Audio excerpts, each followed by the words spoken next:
The idea of the Silk Road brings to our minds images of vast camel caravans crossing endless deserts, merchants trading their wares, ancient cities and fortresses, mountains, caves, and grottos.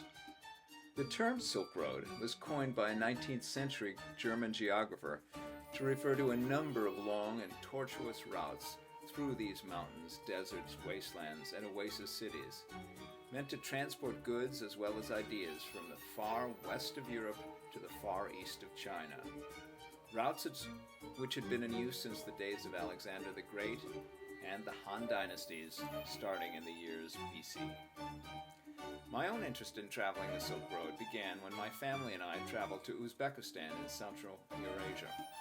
I read a book at that time in preparation which argued that our Western view of the world's history is in fact limited and narrowed to a small part of the world's overall history. Think about it. If you look at a map of Europe and Asia, how much of the history we all learned in school was confined to a geographically small segment of the world? As I learned about the conquests of Genghis Khan, the Mughals, Tamerlane, and the history of 1,000 years of shifting empires and continual trade along these several thousand miles, I realized that the world's history is bigger than our Western vision of it.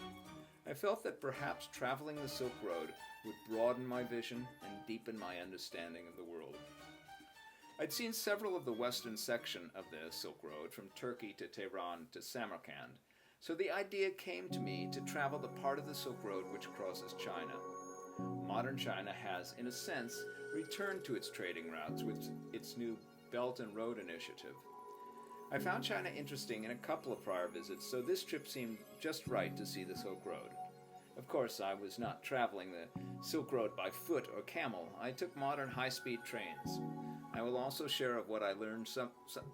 be sharing some of what I learned about travel in China, which happens to be smooth, easy, comfortable, and fascinating.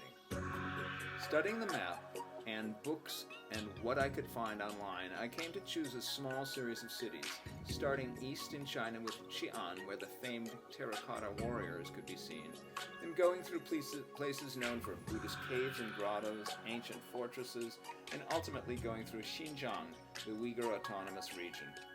I periodically made a short narrative of the state of my planning while I was planning it, and some of that I will share now. I've asked myself really why I'm doing it. And, I had a very good friend and teacher once who said, only the impossible is worth doing.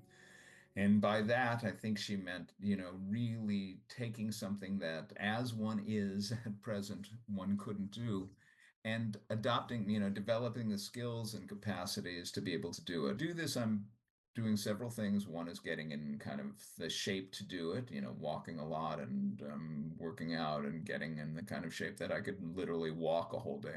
I'm trying to learn Chinese to do it. How well I succeeded in that task will be seen a little later in the series when I'll show an interview that I had a chance to do with a gentleman on the streets of the city of Lanzhou. But for now, I was just studying Chinese to be able to go to the Silk Road. Close to 3 months before going, where the actually a third month prior to the trip. And so I'm getting a little closer, and I wanted to kind of narrate a little bit about where I'm at and what's going on. The settlements have existed in what's now Xi'an for over 7,000 years. It's intermittently been the capital city of China from as long ago as 1000 BC and through the most famous 300-year episode of the Tang Dynasty. The terracotta warriors basically is an army of terracotta warriors was built to protect one of the um, Chinese emperors at the point of his death. We're going to go from Xi'an to a little town called Biaji. It's actually not such a little town. It's about 3 million people, but it's in the province of Gansu, and it's basically famous for one of the temples, the Famen Temple, and a bronze museum. Going to go from Biaoji to a town called Tianxi, best known for the Mashijian grottos, which are basically a series of Buddhist temples. We'll see this theme over a couple of times, built into the walls, and they're sculptures, approximately 7,000 sculptures, and a kilometer worth of murals. Near that and reachable from that, there's another Buddhist temple which can be reached through actually fairly remote, down a road, across a river, and there. And this is a picture of Lanzhou. And basically, next I'll be going from Lanzhou to a place called Jiayuguan, where there's an enormous fortress at the eastern end of the Great Wall of China. From there, we will go to a town called Dunhuang, which is a smaller town. That's actually more like a frontier town. It's 200,000. That's quite small by Chinese standards. But it's the home of one of the most spectacular attractions along the entire Silk Road, the Mogao Caves, Mogao-ku, cut again into the rock of the mountain. It's got one of the world's most extensive collections of Buddhist paintings, manuscripts, and murals. Many of those have been taken out by Oriel Stein and other explorers of the last century and taken to museums in London and other parts of China. Now, the second half of the trip, which I'll describe at a later time, is in Xinjiang province, which is the west of China. You'll notice it's called Xinjiang Uyghur Autonomous Province. We'll talk more about that when the time comes. This is pretty much just an introduction. Now, one of the logistic problems is, or opportunities, is developing a series of apps, because nothing is paid for in cash anymore in China. It's all of these apps that basically connect to your bank account, and then you show a QR code or take their QR code.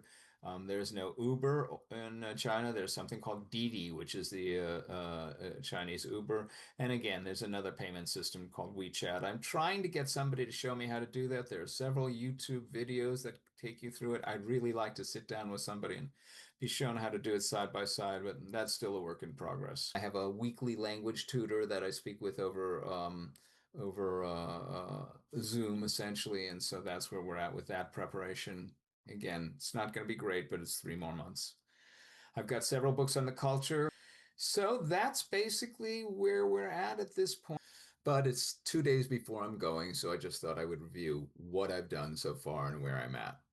I have my passport, I have my tickets, I have my visa, and I had my itinerary. So basically, over the next series of videos, I will show you the trip I made to Xi'an, in Miaoji, in Qianshui, in the Mogao-ku, and the days I spent in Lanzhou, and an interview I had in Lanzhou.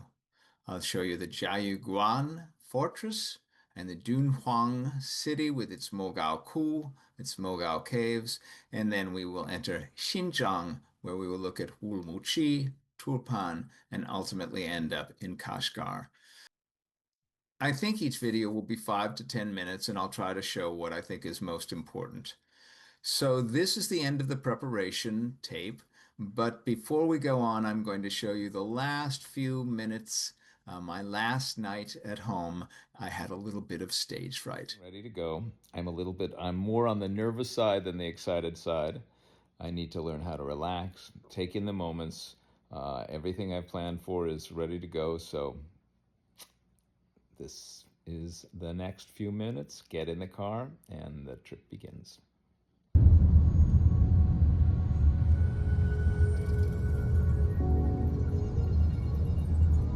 Settling in for just the next 15 hours. Somewhat better mood then.